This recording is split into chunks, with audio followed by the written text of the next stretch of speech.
Hola a todos, mi nombre es Nicolás Escafi. Quiero dar las gracias especialmente a Red BBS de Medicinas Tradicionales, Complementarias y Integrales de la América y saludos a todos los colegas de la región. ¿Sí?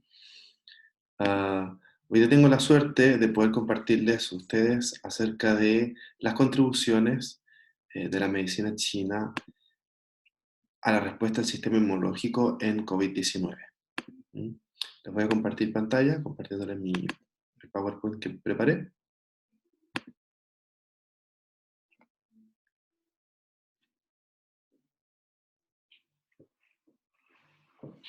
Correcto. Así que lo que nos vamos a enfocar hoy día es acerca del fortalecimiento del sistema inmune. ¿Mm? Y dentro de esto son específicamente las contribuciones de la medicina tradicional china a la respuesta del sistema inmune en COVID-19. ¿Mm? Soy un médico de medicina china, ¿sí? Estudié en la Universidad de Tianjin de medicina tradicional china y hice un magíster en acupuntura y moxibustión en la Universidad de Nanjing de medicina tradicional china. Hoy en día voy a tocar cuatro temas, voy a mencionarlos bastante rápido. El primero vendría siendo la relación de la medicina tradicional china y el sistema inmune. El segundo es la medicina tradicional china y las pestes. El tercero, la medicina tradicional china y el COVID-19. Y como cuarto es la decocción de Qinfei Paidu con COVID-19. Bueno, entonces lo primero que vamos a hablar es la relación de la medicina tradicional china y el sistema inmune. Y lo primero que tenemos que saber es que hay dos conceptos fundamentales dentro de la medicina china que dentro de su idioma, ¿sí? Hablan del sistema inmune, ¿ya? Lo primero fundamental es que la medicina china desde sus orígenes habla de curar antes de enfermar. En chino se dice 治未病. Y el concepto de curar es un concepto muy particular porque es la misma palabra que se usa para gobernar, para administrar un país, ¿sí? ¿Por qué la palabra curar o gobernar es el mismo carácter? Si vemos a mano izquierda, podemos observar el carácter de 治, que significa curar o gobernar, ¿ya? El cual tiene en la parte izquierda el radical de agua y en la parte derecha tiene una plataforma, ¿ya? Entonces, el radical de agua más el carácter de plataforma, cuando se unen, significa 治, que significa curar o gobernar. ¿Y qué quiere decir esto? Que cuando usamos plataformas para encauzar las aguas, es cuando estamos gobernando o curando a un cuerpo. Entonces, este concepto de encauzar las aguas es el concepto de curar o gobernar en China. Y dentro del primer libro de la medicina tradicional china, que es el clásico interno del emperador Juan, hay una cita que habla de la siguiente manera. Es por eso que los sabios no curan la enfermedad y curan la salud. No gobiernan el desorden y gobiernan el orden. Si se dan cuenta, está hablando de una manera preventiva, ¿sí? Quiere prever la enfermedad, quiere prever el desorden. Y por eso cura o gobierna antes de que haya desorden o antes de que haya enfermedad. Y después dice, una vez enfermo y después decidir tomar fitoterapia, es como tener sed y hacer un hoyo para un pozo o como estar en guerra y recién producir armas. ¿No es acaso ya muy tarde? Así dice. Entonces sí podemos entender cómo el concepto de la medicina china siempre desde sus inicios ha tratado de curar antes de enfermar. Y otro concepto importante, y este es el concepto que se usa en la medicina china para el sistema inmune, que se habla de el chi correcto. ¿Ya? Hay una frase en particular que se dice ayudar al correcto y resistir al perverso. ¿Ya? El concepto de correcto y perverso habla justamente de este chi, ¿ya? El chi que está en el cuerpo y el chi que está en el medio ambiente. El chi que está en el cuerpo es el chi correcto y el chi que está en el medio ambiente es el chi perverso que puede penetrar y atacar al cuerpo y producir enfermedad. ¿Ya? Eh, Entonces, este concepto de correcto, que en chino se dice zheng, ¿ya? Puede significar principal o correcto. ¿Ya? Y como pueden ver, el carácter en sus inicios, ¿ya? Es una ciudad cuadrada, ¿ya? Donde está la ciudad prohibida, donde vive el rey, ¿ya? Dentro de ella, y se ve un pie acercándose a la ciudad. ¿Ya? Por lo tanto, habla de que el rey se está acercándose a la ciudad prohibida, va a entrar en ella. Por lo tanto, se habla de que este rey obviamente tiene el símbolo de ser lo principal dentro de esta ciudad privada, o ser lo correcto. ¿Ya? Hay una cita dentro de este mismo libro, El clásico interno del emperador Juan, que dice lo siguiente: lo perverso no puede atacar si el chi correcto se almacena en el interior. ¿Ya? Por lo tanto, en la medicina china siempre tratamos de mantener este chi correcto almacenado dentro del cuerpo para que los chi perversos no puedan atacar. ¿Ya? Eso desde el punto de vista teórico, y como la medicina china siempre ha tenido estos preceptos de eh, mantener la salud, prevenir y mantener el chi correcto dentro del cuerpo para que no se produzca enfermedad. ¿Mm?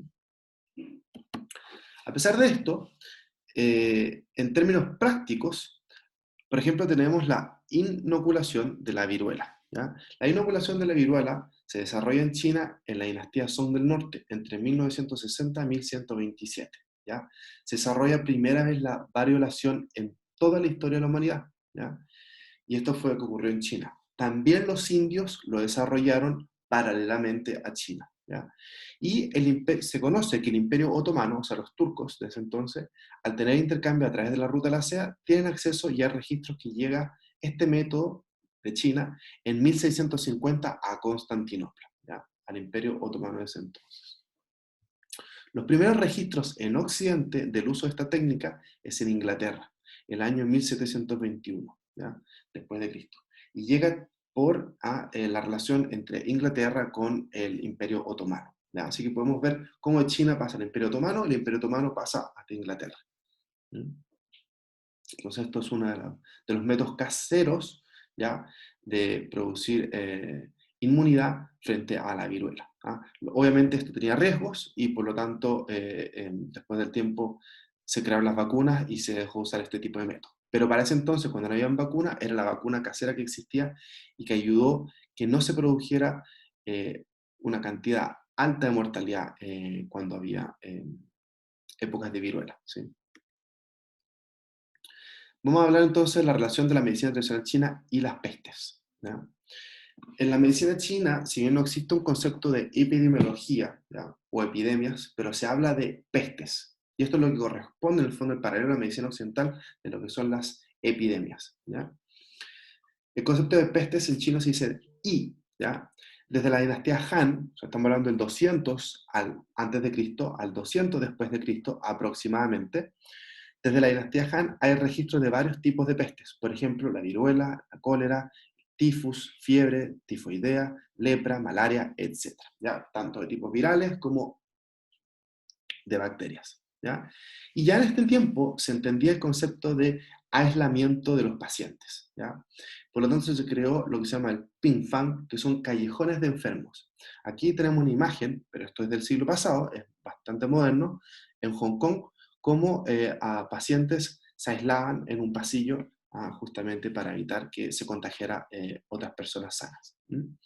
Ahora hay un libro que se llama El espejo de la historia de enfermedades epidémicas chinas, ¿ya? Donde hace registro de la dinastía Han hasta finales de la dinastía Qing. ¿Ya? O sea, estamos hablando del 200 a.C. hasta el 1911. ¿Ya? 200, o sea, 2000 años de historia. ¿Ya? Y dentro de estos 2000 años de historia hay registro de 321 pestes por las cuales pasó China. Hay otros libros u otros historiadores los cuales mencionan de que China, no solamente dentro de sus libros médicos, sino que otros libros de literatura o de historia, hacen menciones también de otras pestes y podría incluso llegar a 500 pestes en estos 2000 años. ¿Ya? Hay registro de quizás 500 pestes en China. ¿Ya? Es importante mencionar que las pestes en China nunca generaron la cantidad de mortalidad que se conoce, por ejemplo, en la historia de Europa. Y una de las razones de esta probablemente está asociada a la medicina china, a que es capaz de tratar los síntomas de distintas pestes y por lo tanto evitar la mortalidad. Eh, por lo tanto, se puede contener o reducir un poco. El SARS, que ocurrió en el 2003, el 2002, ¿cierto? Y también es un coronavirus de la misma familia que el COVID-19. Entonces, ambos dentro de la medicina china se consideran pestes. Dentro de los registros históricos, uno de los primeros que hay, el libro Shiji, donde ya se habla de las pestes infecciosas. ¿Sí? Entonces, ya un concepto muy antiguo, del 1600 a.C., en donde se entendían que las pestes eran infecciosas, que la gente se podía contagiar. En el clásico interno del emperador Juan, que ya lo mencioné 2 veces, ¿ah? Así es como se describen las pestes. Las grandes pestes se crean cuando las 4 estaciones no están en su patrón. O sea, se refiere cuando debería ser frío, hace calor, o cuando debería ser calor, hace frío. Cuando hay un gran cambio dentro de las estaciones, ese medio ambiente es propicio para que se creen pestes. Ese era el concepto principal que tenían en su origen los chinos. También hace mención de que las pestes se contagian fácilmente, ¿ya? Y los síntomas son parecidos tanto para adultos como infantes. Esos son los conceptos básicos que ya tenían en ese entonces. Posteriormente, el San Lun, y este es un libro muy importante, porque es un libro que por primera vez se especializa solamente para describir patologías epidémicas y el tratamiento con fitoterapia o materia médica, como quieran llamarlo. ¿Sí? Y el autor de este libro hace mención diciendo que en esa época en la que él vivía, hay muchas, que él es de la familia Yu, ¿ya? Y son muchas personas, ¿ah? Son más de 200. Pero de los años de Jianan, o sea, en un periodo de menos de 10 años, 2 tercios de ellos murieron. Y 7 de 10 de ellos fue por fiebre tifoidea. Eso quiere decir que de los 200 familiares que tenía, por lo menos cerca de 50 personas murieron por la fiebre tifoidea, que era una peste en ese entonces. Después también podemos ver que no solamente con fitoterapia, también con moxibustión. Por ejemplo, se conoce de la dinastía Tang, del médico Sun Simiao, hace una mención. Un oficial del país Wu, en Sichuan, cuando viajaba, siempre practicaba moxibustión en 2 a 3 lugares del cuerpo. No permitía que se le secara. Es así como enfermedades infecciosas, malarias y pestes no la afectaban. Es por eso que en el país se usaba mucho la moxibustión. Cuando hace la mención de que no permitía que se le secara, quiere decir que hacía moxibustión purulenta. La moxibustión purulenta es la técnica de aplicar la moxibustión directamente sobre la piel, en donde se produce energía, posteriormente se produce pus, generando un proceso infeccioso controlado, el cual activa el sistema inmunológico, ¿ya? Y con eso, obviamente, lo fortalece y evita ciertas infecciones. Eso es como se consideraba en ese tiempo. Estamos hablando entre 600 y 900 después de Cristo. ¿Ya? Y posteriormente ya cambió muy importante el concepto de pestes y se le empezó a llamar chi perverso y extraño. ¿Ah? Se empieza a entender que en las pestes no son solamente o no se deben a cambios climáticos. ¿Ya? La medicina china siempre se entendió las enfermedades producidas por chi perversos, como el frío, el calor, la humedad, la sequedad, etc. ¿Ya? Pero ya en la dinastía Song del Norte se empieza a entender que hay otro factor distinto y se le da un nombre distinto. En chino se le llama el Li Qi, ¿ya? Que habla de esto justamente, un chi perverso y extraño. Es un patógeno distinto. Y posteriormente nacen las escuelas que se llaman las escuelas de enfermedades calientes. ¿Ya? Esto ocurre durante la dinastía Qing, ¿sí? Y en el fondo se habla de enfermedades febriles y se refiere a las enfermedades contagiosas, ¿ya? O infecciosas. Posteriormente, del 2002 al 2003, tenemos el SARS, ¿ya? El cual fue atendido ¿ya? Con medicina china. El gobierno hizo una gran campaña de aplicar y utilizar la medicina china, y una de las cosas que fue sobresaliente ¿ya? Fue un estudio comparativo en la ciudad de Guangzhou, ¿ya? Que se trataron pacientes solamente con medicina tradicional china y los pacientes en Beijing que solamente se trataron con medicina occidental. Y estos dos puntos de hospitales donde se trataron a pacientes con SARS, ¿cierto? Uno con medicina china y otro con medicina alopática, la medicina china fue más sobresaliente que la medicina occidental, ¿ya? Y esto lo estudió obviamente la OMS, y la OMS hizo referencia de que la medicina china es efectiva para tratar enfermedades epidemiológicas como el SARS. A raíz de esto, en el 2019, como ya China había tenido experiencias el siglo pasado con 5 pestes, y en este siglo con el SARS, siendo la primera de este siglo, o sea, después del 2000, para el COVID-19, China nuevamente tomó unas políticas de usar la medicina tradicional china, ¿ya? Hasta la fecha de hoy tenemos más de 1.182.000 personas infectadas, o sea, muertas por el COVID-19. ¿Ya? Eso a nivel, escala mundial. Y tenemos más de 45 millones infectadas.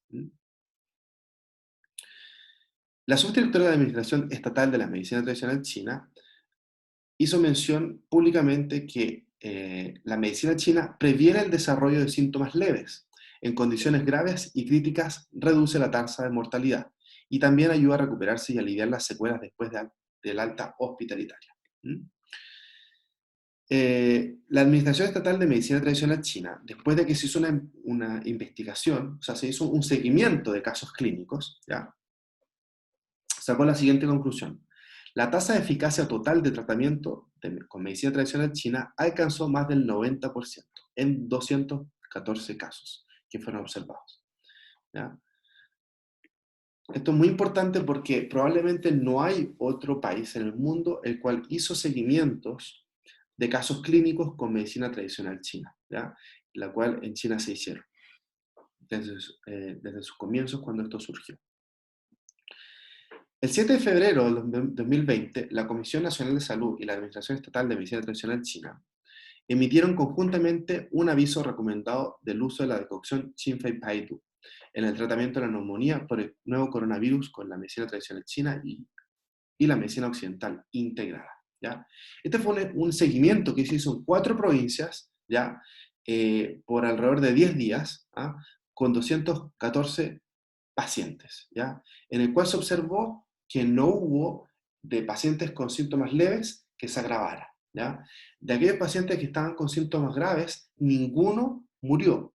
Y de aquellos que estaban en situaciones muy críticas, todos se recuperaron y el proceso de rehabilitación fue considerablemente mejor que aquellos que solamente recibieron tratamientos de medicina occidental, ¿ya? Y esto fue una observación que se usó con pacientes de medicina occidental y pacientes con estos 214 pacientes que recibieron también tratamiento de medicina china. ¿Mm? Aparte, es importante mencionar que nadie en ese hospital se contagió también. ¿Mm? Por lo tanto, se escribió lo que se llama un nuevo plan de diagnóstico y tratamiento del COVID-19, ya, en China, que fue un protocolo, tanto medicina occidental como medicina china, ¿ya? Hubieron varios de estos, el último fue la octava versión, ¿ya? Y en la octava versión, dentro de los casos confirmados, ¿ya? Se habla del periodo de tratamiento clínico y se utiliza la decocción de Qinfei-Paidu para todos los pacientes con síntomas leves, graves y críticos, ¿ya? Y es la única fórmula que se usa para cualquiera uno de los estados, ¿ya? Por lo tanto, esta fórmula tiene un gran uso amplio en distintos estados de la enfermedad, ¿ya? Y también tiene casos confirmados, o sea que fue observado, ya está comprobado clínicamente que funciona muy bien para tratar los síntomas del COVID, ¿ya? Tanto en estados leves, críticos y graves y para rehabilitación.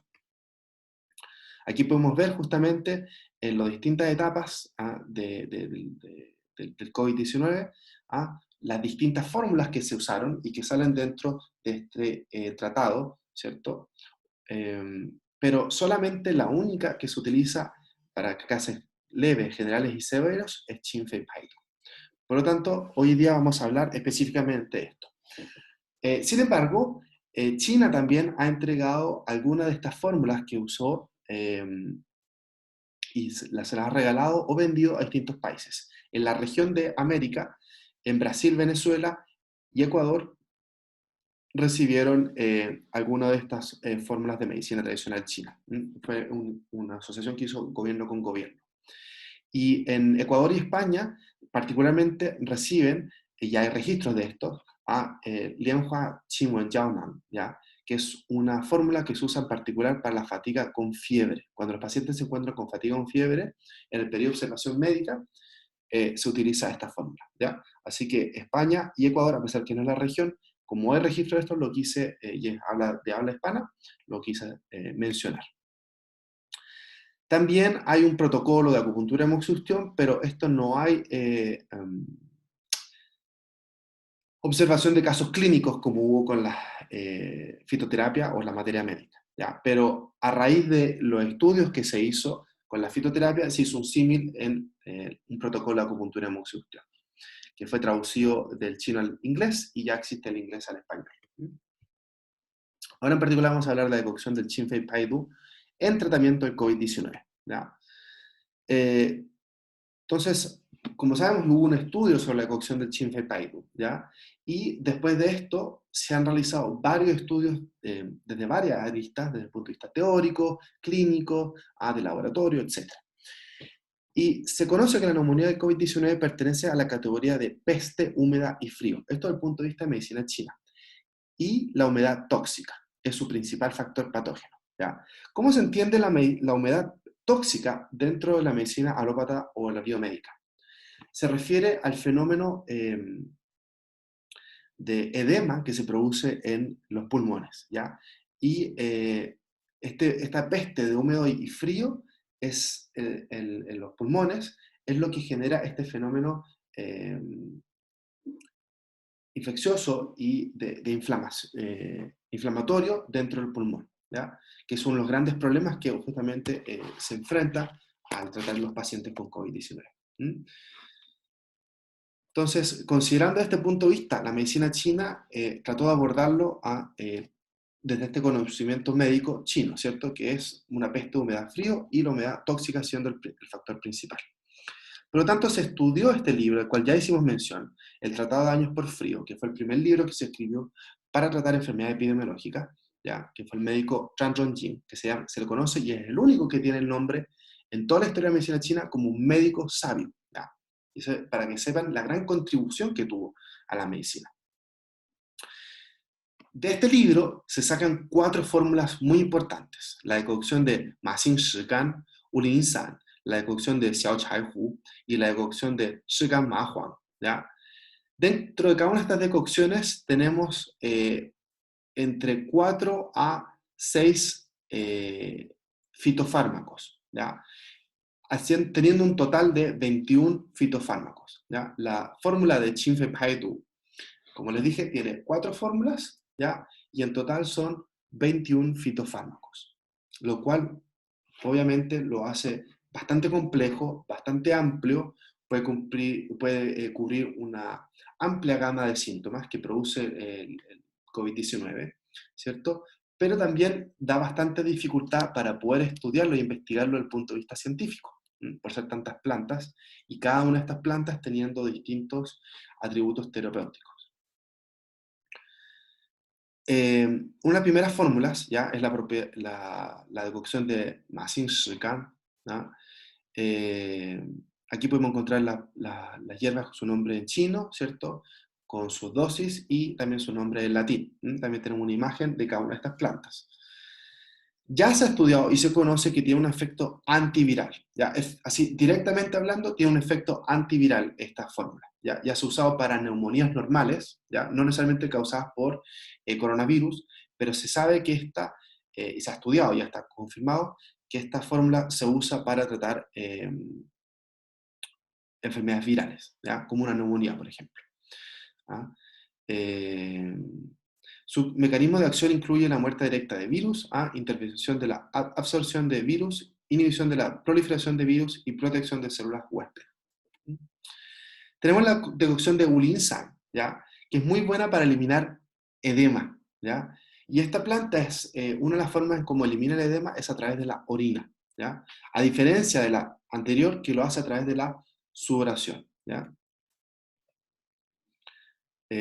Por lo tanto, ayuda muchísimo para eliminar el edema de los pulmones. Esto también ya está confirmado. Obviamente, todos estos estudios son preliminares en los estudios que se han hecho con COVID-19. Se sabe que esta planta trata edemas en el cuerpo, ¿ya? Eh, por lo tanto, fue una de las una de las fórmulas que se consideraron para tratar el COVID-19 porque al producir la neumonía produce edema en los pulmones. Está la decocción de Xiao Chai Hu, ya, que también ya está estudiado para otro tipo de enfermedades, por ejemplo, hepatitis B, hepatitis C, virus de influenza, etcétera, que tiene un efecto antiviral, ¿ya? Y tiene un efecto inmunomodulador. Eso es muy importante. Esta fórmula regula el sistema inmunológico, ¿no? Se sabe que tiene un efecto directo sobre el sistema inmunológico, ¿ya? Después tenemos la decocción de Shigan Ma Huang, ¿ya? Shigao Ma Huang, o Shigan Ma Huang, ¿ya? Y se sabe que es antiespasmódico, alivia el asma y alivia las vías respiratorias, ¿ya? El papel de la respuesta inflamatoria, por lo que ayuda a mejorar los síntomas de tos, sibilancia, dificultad para respirar en pacientes con neumonía coronaria nueva, ¿ya? O sea, el coronavirus.